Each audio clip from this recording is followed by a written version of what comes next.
Ladies and gentlemen, this is not a video from the past that you're seeing on the screen over here. This is not something that was late in recording. This is the drip marketing for Qing Zhao that came out almost like a week ago, right? We're kind of like past the point where we're going to see any like leaks about the kit, so on and so forth. So pretty much we're just going to be waiting until the live stream, right? To get the full reveal of this character. But instead of actually talking about like her kit in particular, her leaks or like her set or anything like that, right?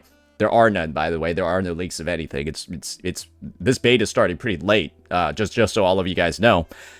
We're here to talk about Aero as a whole, because as we're all familiar with the second announcement over here, Qing Zhao has been revealed as an Aero sword character. And it's pretty obvious, I think, for most of the individuals out there that she's probably going to be a DPS, right? I think that Wuthering Waves has even gone ahead, and for some of the marketing that they're going to be doing for her, they actually, like, well, you saw her, right? They just posted her cutscene where you see her. Yeah, she just goes around and... Yeah, you get what's going on, right? Most people are probably going to be under the impression that this character is a DPS because they're summoning a bunch of swords with a bunch of little swords surrounding the big swords, right? But let's also be really cognizant about something else on the roster, too. And that's the fact that, ladies and gentlemen, Aero appears to be one of the most overrepresented attributes that we seem to have in the game. Just from thinking about it as like a main DPS perspective, I just wanted to get you guys aware of just how many Aero DPSs there already are. So we got one heavy attacker over here. We are all aware that the first unit ever released in the history of the game. So he's still viable, he still clears the end game content. It's just, you know, he does need a bit more of a premium team. That's one part of this pie over here. Now we got our negative status Aero DPS. She's actually the second one that ever got released in the history of the game. And this is really where stuff starts getting really interesting, right? Because she came in, she kind of like changed the meta, was one of the best teams ever, blah, blah, blah. We get what's going on, right? Nothing's really an issue over here. Then, just 2 versions later, in 2.6, she was released in 2.4, we get an Aero sub DPS who also has the capability to play as a main DPS due to the immense damage in their kit. And so she effectively is a third main DPS option in the game. And then 2.6, right? 2.7 goes by, 2.8, 2.9, 3.1. And then in 3.2 we get Sagrika, right? And this is easily the biggest pause that we've had in the history of the game when it comes to that next Aero unit. But then now we have a... What is that? What is it? A fourth one with Qing Zhao. So this essentially is going to make Aero, I think, is this the class with the most actual DPS characters? I think that genuinely is the case. Aero is going to be, I think, the first attribute with 4 DPS units. And I think this is the take that most individuals are going to have. When this guy is also playable as a main DPS, and he's like also like supposed to be a main DPS at S3, you could also consider him like a 5th one too. It's a little overrepresented, right? It is a teeny little bit overrepresented, especially compared to some other attributes. And do you want to know what the actual sort of like outcome of this is? It's better for you to own Aero units in the first place, the more that they're going to release. And that basically is going to come out in a bunch of different places. And the main place that it's going to be coming out over here is essentially the endgame panel. Because as we're all aware, simply being the same attribute, or maybe even having the same damage type, right, as the newest released shield unit is one of the biggest benefits that you can have as a character. And the more Aero DPSs that are coming out, right, the more and more of this sort of like Aero shilling that we're going to be seeing in the TOA. And I think this is where Kuro sort of either needs to take a bit of a, maybe like more thought into the releases, or maybe like just like less of a focus on attributes or certain kits when it comes to the shilling, because you just get an advantage from playing Aero teams, liking Aero characters, and, well, building your account around Aero units in the first place, because they're releasing so fucking many. And I think a lot of people can understand that there's a similar sort of, like, favoritism going on when it comes to the balancing over here. When it comes to fusion units as well, Because what did we have recently for Fusion? Oh, we have Fusion Burst, Imith, all of that, Mordier, Galbrena as a DPS, and then we also have, like, Lupa. And guys, when Aero has, like, their own version of Lupa who's not as good, called, like, Chacona, right? Who, like, also has the res reduction and stuff like that, they kind of serve, like, similar roles. The end result is that you're able to build a lot of, like, mono Aero and, like, mono Fusion teams that simply make a much wider use of units on the roster, and it just feels like it's higher value to build out certain attributes over others. And I think you can tell that this is really going into overdrive over here when you look at the state of some other attributes. We can clearly see that Aero and Fusion are getting the most support. They have, like, some of, like, the best general support characters, right? We all know that Lupa wants having, like, 30 Fusion characters on her team. The max is 2 other Fusion ones. So that she can activate buffs that allow her to remove, like, 15% resistance from enemies. And, of course, right, gain, like, attack and Fusion damage bonuses more when you have more Fusion units in your team. Or you got Chacona coming in, right, for Aero characters, bringing that nice general buffing over here in her solo concert where she gives everybody 24% Aero damage bonus. She gives 15% from her set and then minus 10 Aero resistance on her signature. That's like all the stuff that these other attributes are getting. And that also makes it so that any future release can benefit from that infrastructure as well. Simply being Aero is going to give this unit more team compositions because Chacona is going to be there to help spice things up with Gust of Welkin, and of course, her solo concert Aero damage bonus, and that resistance down on her gun. And then any Fusion DPS that comes out, oh, what's a team composition everyone's been talking about for this dude? He's a Fusion fucking Broadblade, so now everyone's talking about Lupa team comps with him and, like, putting on, like, a Mordier or something. And why does that team comp exist? Not because Lupa's buffing him on their outro, or Mornier's buffing him with her attack bonuses.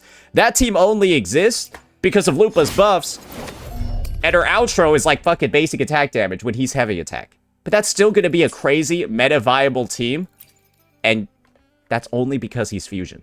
And she's going to have Chacona just because she's Aero. And you can kind of see over here how bricked or unbricked a character's viability can be just because of this. And I think that's where Kuro needs to really start putting in some more thought into how they're approaching the rest of the attributes on the roster. Glacio is probably the biggest example of where we can just say, okay, what was Kuro Games truly doing for the greater half of a year? Sorry, for the greater half of 2 years. Because that's essentially how long it took. That was the gap between a Carlotta and a Hiyuki. So in between the gap of time between Carlotta and a Hiyuki, bro, we released like 3 Aero DPSs. We released 3 Aero DPSs in between the span of time that we had, like, the second Glacio DPS. Look, 1, 2, 3. You got 3 right fucking there, bro. And I think the realization a lot of people have is, well, the other attributes are, like, similarly as screwed over. Spectro, for example. Guys, Spectro seems like it has a lot of characters in it. It's probably the worst attribute in the game. From the perspective of these two, if Phoebe simply just buffed all Spectro damage and operated in a way similar to Chacona, Spectro might have been fine. But, like, this bitch is like a sub DPS that works for 1 unit in the game. This bitch, and then she works with nobody else. Phoebe Zani is like Chacona Cardathea if Chacona could not work with another person on the roster.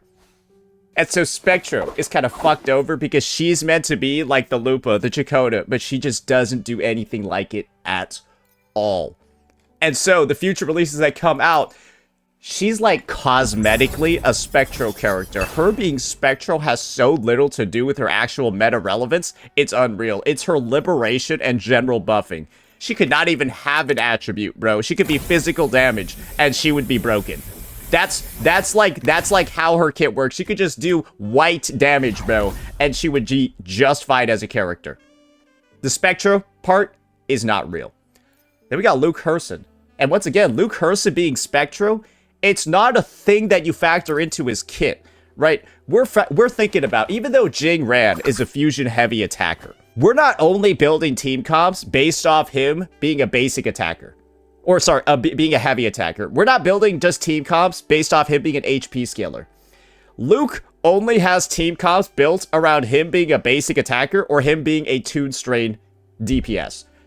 Nothing is involved with the Spectro part of his kit. It's got nothing to do with anything.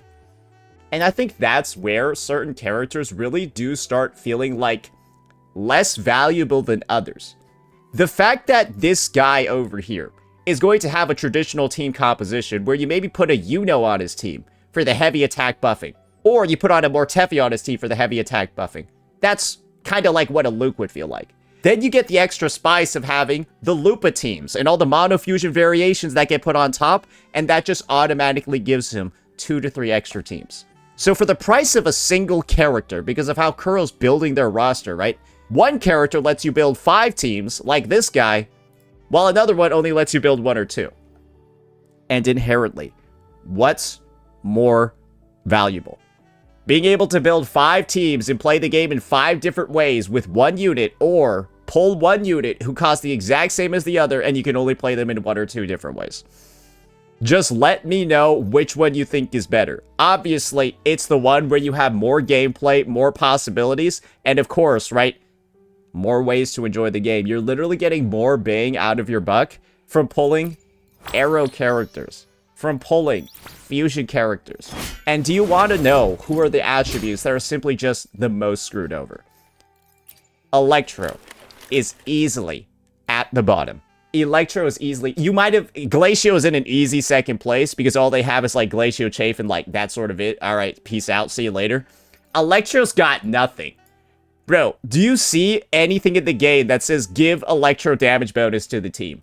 There's nothing even like slightly fucking close. And I think the funniest part, guys, is there's at least the other attributes like Havoc, right? They got like Rosia's S2, which is like, yeah, there's only one Wuthering Waves player on Earth who's gotten Rosia above S0. So like, you're probably not going to see this very often, right? But Rosia's S2 gives like a 40% Havoc damage bonus to the entire team.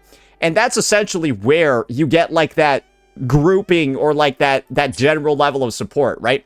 Yinlin doesn't even have that, bro. Her S2 is like some fucked up shit. Like, bro, what is this? Bro, what the fuck is this? That's what Electro has. So it's like, it's easily at the bottom over here, just completely fucked as an attribute. And like, Boolie's got nothing. I guess Boolie's got Electro Flare, but like, you already know it's like, you're not using, you already know what's going on over here, right? You're not using Boolie for Electro teams. You're using Boolie because of her resonant skill stuff. And maybe she'll have a role in Electro Flare teams later, but that doesn't exist right now. Zhang Liao's just like, again, maybe if there was a general Electro support or something. And then Augusta. Her being Electro has nothing to do with her kit, right? Her being Electro's cosmetic. You don't build team compositions around her being Electro. Nobody uses Augusta Yinlin. Augusta Mortefi's better. Augusta Mortefi is better than Augusta Yinlin. That's how bad Electro is, guys. The heavy attack focus is better on an Electro character, even though you got Yinlin right there. The 4-star heavy attack sub DPS beats the Electro sub DPS. So that's why Electro's not looking too good. Easily in the second place, like I mentioned before, it's Glacio, because you basically just have Carlotta and Jeja as characters, and now you have Hiyuki and Lucilla. Kind of like a second archetype that's in the middle of forming, but like these two kind of just are married to the hip, and you're never building teams around like Glacio, you're building teams around Glacio Chafe and negative statuses. And Hiyuki, Lucilla, does Lucilla even like buff general Glacio damage? I need to see. Like how... you know what? Technically, I guess Lucilla does reduce Glacio resistance by 8%. So it's like not the worst thing ever, but think about it this way. You can't use Lucilla on Glacio teams that don't have Hiyuki on them for this reason. Film roll. When the active resonator in the team other than Lucilla inflicts Glacio Chafe, you need somebody that inflicts Glacio Chafe on your team to even use the film roll that Lucilla has, which inflicts even more. So, like, not using a Hiyuki and trying to run, like, some Lucilla Carlotta team is just griefing. Because, like, bro, you're never gonna fucking even apply your Glacio Chafe. It's like, you're putting this character in for 8% Glacio res reduction, which is a joke. So you can even see over here, right? Lucilla's design, she's not a general Glacio support, because guess what? This shit came with trade-offs, ladies and gentlemen. Yeah, she could change her resonance mode. She's got an echo skill form. So my personal take is that if she didn't have this echo skill form, she might have had stronger general Glacio buffs. Because then she could be used in general Glacio teams, but that looks like something that maybe, well, just wasn't given to Glacio. And so she's got an echo skill mode instead. But do you see how she's kind of like, a little bit like the Chacona, but also more like the Phoebe? Because the Phoebe can only work with the Zani, and this Glacio Chafe Lucilla kind of only works with Hiyuki, while she's got a bit more of a general echo form, which can work with more characters. But this might as well just be Confession mode, Glacio Chafe. And that's a bit of an issue, isn't it? Especially when we've got the units like this in the game. Because it's not like you, the next Glacio DPS that comes out, you having Lucilla on your account, ladies and gentlemen, is that going to do anything for your next Glacio DPS that comes out and they're not Glacio Chafe? They're like a Glacio basic attack damage dealer. They're like a Glacio liberation damage dealer. Lucilla's not going to do anything for that. And that's where I think that favoritism, or really maybe like a change in the game design and philosophy, is making a difference. Because Lucilla needs Hiyuki a lot more than Hiyuki needs Lucilla. Hiyuki can just use a Lene, right? And be absolutely just fine in her teams. While Glacio Chafe Lucilla can't use basically anybody else. And now, the next attribute, right, that's really in some trouble, but probably won't be in the near future. It's Chisa and Havoc, right? I think most of us could recognize that Havoc is probably going to get a lot of growth with Yang Yang Zhuanling's sub DPS that's coming out. And I think people can recognize, right, that Chisa as a whole does have a spot in like the Soy Yang Yang Zhuanling team, but Chisa's probably going to get replaced in the future because you don't want two healers on one team. Yeah, no, I'm just going to say it. Chisa Soy is not going to be the best iteration of that team because two healers on one team is crazy.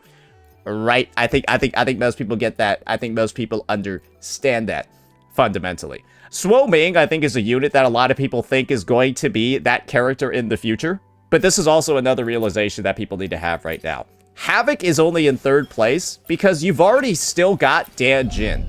And Dan Jin sort of is like that general Havoc buffer that can be slotted in and work in pretty much every single Havoc team ever because she's got a short rotation and just buffs Havoc generally. And then also has an attack buff as well when you get her to S6. A pretty fat, juicy one. And Dan Jin existing and her serving a role that's similar to the Chakotas, the Lupas, allows a lot of things to have happened in the Havoc space. That's one of the reasons why Frolova is so free to play good. It's literally because of Dan Jin. Because Frolova would come in and suddenly become a very high value character, guys. And wasn't it kind of single-handedly because of Dan Jin? Because you could build disgusting free-to-play teams with her, and then you get Cantarella. Guys, Frolova, Dan Jin, Cantarella was pretty much just as good as like having Rosia in your team on release. Because of that 20% attack, the general buffing, all of that. And so the end result was, ladies and gentlemen, you just went Dan Jin, Cantarella, Frolova, or maybe you put in like somebody else instead of Cantarella. Frolova was clearing everything. And so she became an amazing option almost single-handedly because of Dan Jin, because you could go Frolova, Dan Jin, and even like fucking Shorekeeper and still get stuff done. And that's the power of having that sort of like general support unit. And so the main examples, like I'm telling you right now, Dan Jin plus the Chakotas plus the Lupas. But that also means it makes it a lot more clear where the lackers are on the roster. The Spectro units, the Glacio units, and of course, the Electro units. And so it's kind of clear, right, how Kuro Games is split. They love Aero, they love Fusion, and they're starting to love Havoc a lot more.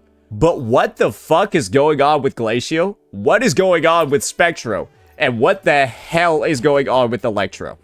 And I think this is truly when we need to start taking the time to not add... I'm not saying I hate Qing Zhao. I'm just saying, do we need another Aero DPS when Aero is so fully fleshed out? Do we need more Fusion DPSs when Fusion is fully fleshed out? Because, let's look at 3.6's new units. New Fusion DPS when Fusion's oversaturated and already has a fuck ton of support and an insane amount of potential. And then another Aero DPS with Aeros literally the exact same way. And I think the best way for you guys to take a look at this, right, is to simply look at, and this is really gonna fuck with you guys, look at the databank and then look at all the Sonata sets in the game. Somebody mentioned it, bro. Let's just take a look at the Sonata sets, bro. Let's count how many Electro ones there are. 1. Shit. 1. Let's count how many Glacio sets there are. 1, 2, 3. Alright, now let's count. How many Havoc sets are there? 1, 2, 3, 4. So there's 4 Havoc sets, a little bit better. Now let's count the Fusion ones. 1, 2, 3, 4, 5, 6. 6 Fusion sets in the game, by the way. Electro has 1. Electro has 1 set. Dream of the Lost is not Havoc. Deliver 3 stages of Havoc damage. The Resonator with his Echo equipped in the main slot gains Havoc damage bonus. Reading is hard, apparently, for some players. And though somebody will tell you this is not a Havoc set, basically only Havoc characters use this fucking set. And I guess this one counts as a Havoc set, too. It also counts as Glacio. Oh, I guess in that sense, you could technically count this as a second Electro set, then. Sort of, but it's also going to count as an Aero one. So this is going to count as both an Aero and an Electro set, but that's another one for Aero, and you guys are going to have a heart attack when you see Aero. So, yeah, Havoc is basically, I think, at like 4. I think Havoc's at 5. Fusion is, I think... Fusion, I'm pretty sure, is still at 6. Now let's go ahead. Now let's take a look at Spectro. 1, 2, 3, 4.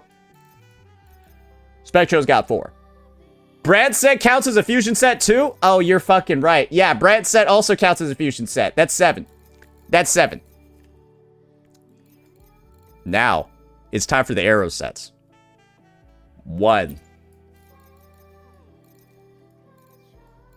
2, 3, 4, 5, 6, 7. So we're close to around 7 Aero sets.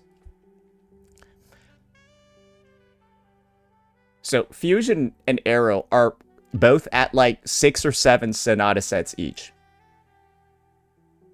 While others are not even fucking close to that.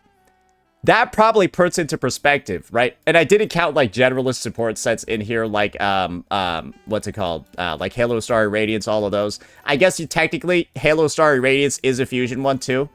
So like you could technically say Fusion's 8 because only Mornia uses this and Mornia's a Fusion character. So like Fusion's technically at 8 now. You get what's going on. Mainly what I'm trying to fucking say over here, guys. Mainly what I'm trying to fucking say over here is that Aero and Fusion have like 7 million Oh, sorry. Sorry, Fusion's got 9. Realist Splice Memories is only used on Denya, and she's another fucking Fusion character. So, like, yeah, no, that you don't use this on any other unit, so that's actually 9 Fusion sets. Fuck. Bro, we have 9 Fusion Sonata, 9 Sonata sets for Fusion characters, and 2 for Electro ones. Do you see what the issue is, ladies and gentlemen? Do you see what the problem is? And honestly, maybe Qing Zhao isn't actually the issue. I think Qing Zhao's the issue on the DPS side. But I think Fusion in general is an issue on the character side. Because how do we have 9 Fusion Sonata sets? How do we have 9 of them, motherfucker? That's crazy. And I think Kuro really needs to start doing a little bit more rebalancing when it comes to what we have on the roster. And maybe, hopefully, after seeing this, you'll agree too. Let me know what you all thought. Peace out.